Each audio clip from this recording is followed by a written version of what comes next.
Have you heard of this guy? Sami tweeted about. He emergency end staked his Nightly, yeah. Where's Nightly was our strongest influencer. He had a following. He had the most views. And yes, sub penny before big payday. He emergency unstaked his 150 million hex.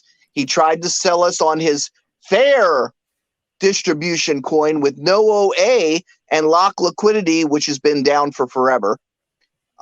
And he turned on Richard Hart. So immediately when somebody comes into the community and they start shit talking Richard Hart, we think of Nightly right away, because that's exactly the behavior. First, they come into the community, they're all friendly. Secondly, they start shit talking Richard Hart, and then they start concern trolling. They start going, well, I don't know, guys, this could be bad. What if we did something different? So they spend some time with you saying things that you agree with. They get your confidence, they get your trust, and then they present you with another option after they start concern trolling and planting seeds of doubt. So he was one of the first to do this and really drive a wedge in the community. And a lot of people left and went that direction. And they made a choice. They chose poorly. They chose the wrong coin. And even Nightly made like $20,000. So even after emergency unstaking those coins, losing like 60 million hex, he still made like $20,000 free and clear. And he's a prime example of somebody who got in way early and still made a profit on hex, even when it was sub-cent. So where are the victims here, guys? Where are the victims? Even the guy that retardedly did what he did, turned against the community, still made money in hex, at the very beginning. Don't be this guy. Don't be a Nightly. Wait, what does his staking ladder say? He's got like I can't really see clearly. 1.71 million hex in a rung. 2.824. He EES'd all this? Yes. What a lost. Fucking loser. And lost. Here, got a calculator? Yeah, I got my phone. Okay. 150 million times 7 cents. Million times 0.07. That's 10,500,000. He gave away $10,500,000 for $20,000. And what would it be at all-time highs? So times 52, right? You don't want to know. $78 million. $78 million. I'm putting this guy on the thumbnail of the clip so everybody knows not to be like Mr. Nightly over here. Not a good idea. And it's funny how history keeps repeating itself with these people coming in with new coins, and they keep on screwing up, and they keep on screwing up, and they keep on losing all their potential future money, and it just never ends. 13 times. This is the first. This wasn't even the first one. There was another one called Hexy. There was Hex Max. There was Axion. There was Hex 2X. There was and I'm not going to go through all the names, but look, there were a lot of coins. Been here, seen it, done it. Hexy was a bad one because it split the community also. This one, Peter's coin, was a bad one. I'm not going to say it by name, but it split the community as well. And, he had the largest following, man. He came in and this was like really a vampire attack. I mean, he really sucked and leached a lot of people off. We had civil war going on in the Hexicans with that. And then Hexy was another one. What's this guy's Twitter? I don't think he's on Twitter. Oh, he got off? No, I think he's hiding. I haven't seen or heard from him since this. So this guy was like the Crypto Coffee kind of like famous, like the biggest influencer was Crypto Coffee before Crypto Coffee? Yeah. How many followers did he have? How many subs? He probably had like 20,000, something like that. 20,000. Yeah. So like Crypto Coffee's outmatched him now, but when Matt started, he didn't have a lot of followers either. He was just one of us hanging out on Discourse Syndicate. He didn't actually start. Matt branched off from Discourse Syndicate. He didn't really have a have a channel going. I mean, he had his crypto coffee thing, but I mean, it wasn't really, he wasn't known. Mm-hmm. It's the biggest influencer in the community branched off. Yeah. Wow. Because, like, yeah. for example, like Levin was just like, you're seeing the same thing. No, but you're seeing the same thing. Levin like popped in, and then all of a sudden he's like, I can have this new thing. But like this guy was already well, like he had footing in, and like he bought followers. Yeah, he bought followers.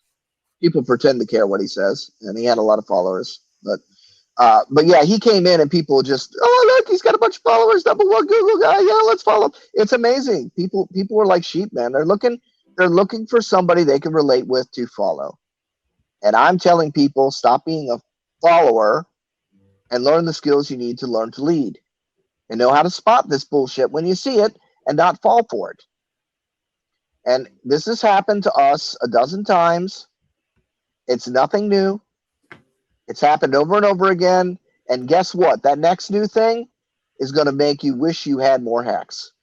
That's what it's going to do. Can I play this? It's going to wish you sat on your hands and had more HEX. Let me play this video just to hear what he said. Oh, wait. Over 30%. So I lost quite a bit. I lost over 30% of my HEX. But what actually happened is I made 250% ROI. And so emergency unstaking, instead of getting 150 million HEX back, I got 94 million HEX back, but I got 123.7 Ethereum back a few days ago. And if we look at the charts, the time I traded was right.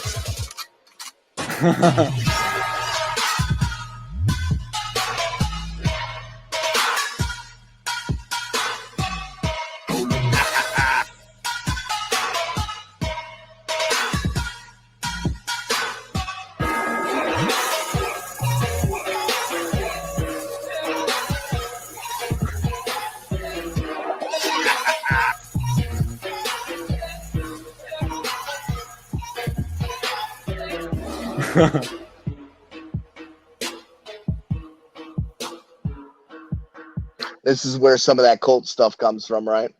This is unbelievable. The numbers that he's talking. And then the guy, there was the guy that sold his 16 million HEX, but see that wasn't that big of a deal. And that at the time, you know, I did the math on that. I forget what it was, but anyway, he had 16 million HEX that he sold, and that was in the adoption amplifier when it was sub-cent. So he wasn't even finished on the last day of the adoption amplifier. He was trying to get a better deal on the adoption amplifier. So what he was doing was like what Knightley was doing, was he was getting his HEX out of the adoption amplifier. So Knightley was one of the major players that was doing that, but we had other players that were doing that. So everybody was getting their coins out of the adoption amplifier and rushing to market and dumping them on everybody's heads and devaluing the coin, right? And really, they weren't making any money by doing that. They were devaluing their own coin, and they were doing a wash, right? But it was hurting everybody else. It was hurting everybody else that was trying to buy and hold. So something had to be done about that. Something had to be done about that abuse. So, yeah. And that's what they got mad about. That's where the whole where the ETH go, the recycling the ETH, the all bullshit that they came up with. It's called market matching, guys. It's to keep people from selling your product into the ground. It's perfectly legal. It's perfectly allowed. No, I agree. But this Knightley guy, I just want to know, he just like disappeared all of a sudden. He just deleted all the social media after launching. No. He paid a bunch of influencers and went on his tour and started advertising his coin. Which was what? That nobody's ever heard of. You know why? Because we don't talk about it. Was that Axion? Because I've heard of it. Of Axion. That's not Axion. That's a different group. All right. You don't have to say it if you don't want to. I was just curious, but I'm not going to say it because I'm not giving it credit. Could you just like give us the story of this guy so people can remember? Because there's always this thing keeps on happening over and over again. I think if he becomes sort of this avatar, then it can maybe break the cycle. That's what we thought. You realize this happened year one, right? But people stop talking about him. I never heard of him. We need to talk about him. But that's what we do. This is what I'm telling you, man. These people, they become footnotes in our history. We're writing the history books here. They're the village idiots. They're the footnotes. They don't get mentioned. They don't get to be honored. Nobody gets to remember their name. Nobody gets to. I'd say disgrace. He could come back. He could be remembered as the historical. Don't be that guy. You know, like the don't be that guy. We got lots of those. We've got dozens of those, man. He's not anything special. The only thing special about him was he had the largest following at the time. So could you give the backstory for the newer people about him and maybe other people to not be like the Time Warner Cable, like don't end up on a roadside ditch and don't like that kind of thing, because it is important. It is important to remember these people.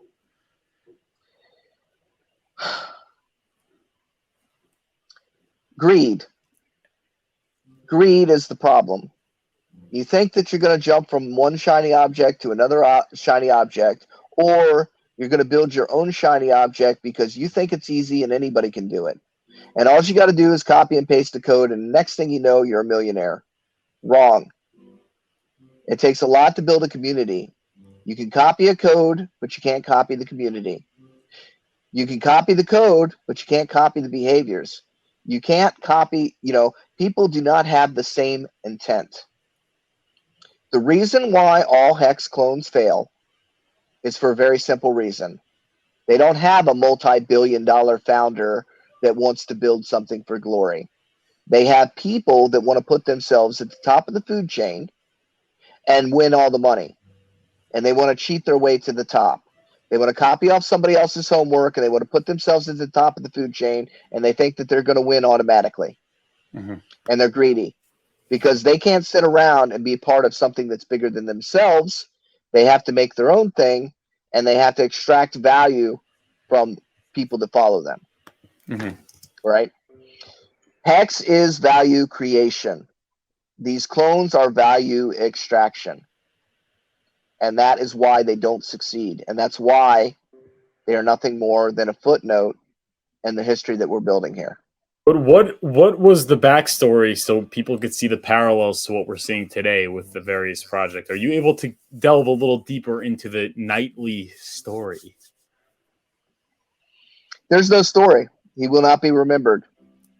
But then no one will remember his name. It keeps repeating, though. If it's like you have to remember. It's going to because people are greedy. People get shiny object syndrome. It's going to, dude. There's no way to get around it, right? People don't value what they hold. Grass is always greener on the other side. They think they're late to hex, right? They're the same people that sold their Bitcoin for 30 cents after they bought it for a penny. Those are the same people. Right? They would have held it a little longer, they could have got $8. Held it really long, they could have got $70,000. It's the behavior, man. You can't change human behavior. The grass is always greener on the other side. They're always going to chase shiny objects. They're always going to jump from one ship to another. They're going to get mad at one personality because they're impatient or they're tired, right? Mm-hmm. And they're going to take it out. They're not going to blame themselves for their decisions. They get over leveraged. They put themselves in a position where they need to sell, and they don't put themselves in a position where they don't have to sell. And they end up taking a loss because that's what they do. Don't be like Nightly. Don't be like Nightly. Don't end up in a roadside ditch. Sit back and chill, man. Sit back and chill. Know that you have made a good choice, and all you got to do is stand by that choice. That's it. Value what you hold. Are there any other good stories about like these people coming in and making it like everyone's getting in on the next hex? Oh God, dude! No, like the Hexy group got on. Oh God, dude! I've busted people out on stream. I got into fights with all kinds of different people. We had community members that have crawled back, after they shilled other things. Yes. We've got people in the community right now that were shilling other things that didn't work out, and they came back to Hex, and now they pretend like it didn't even happen. I know. So I know some of them. There's no, it's drama, man. I don't care. You guys do your thing. I mean, look, this is my opinion. Just my opinion. Hex is the best thing out there. It's going to take a lot of effort for anybody to come out with anything relevantly close to it.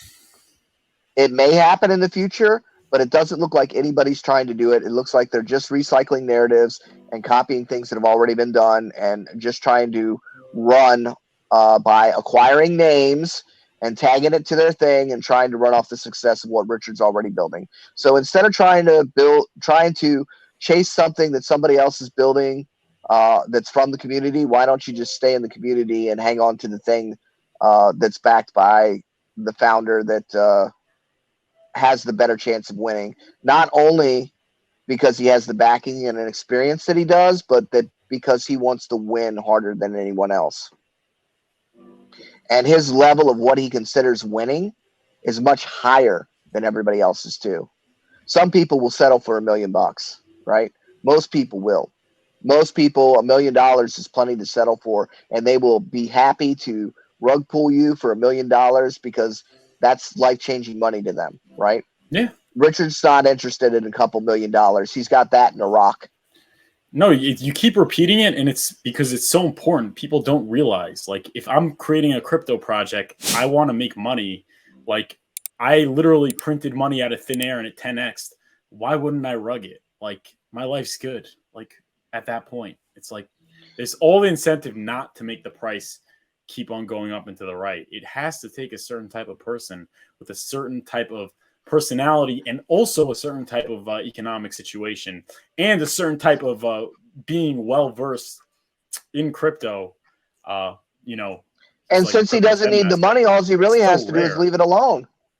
I mean, since he doesn't need the money, really all he has to do is leave it alone. The problem is people can't keep their hands out of the till. That's really the problem with all these other things. People cannot keep their hands out of the till. They are tempted because they have not because they have plenty. If you have plenty, Richard has more money in cars than there's available liquidity in the pool to sell HEX into. He doesn't need that money that's sitting in there. He's already got that in cars. What's he want? Another $10 million worth of cars? He's already got a $10 million. How is that going to benefit his life or change his life whatsoever? It won't.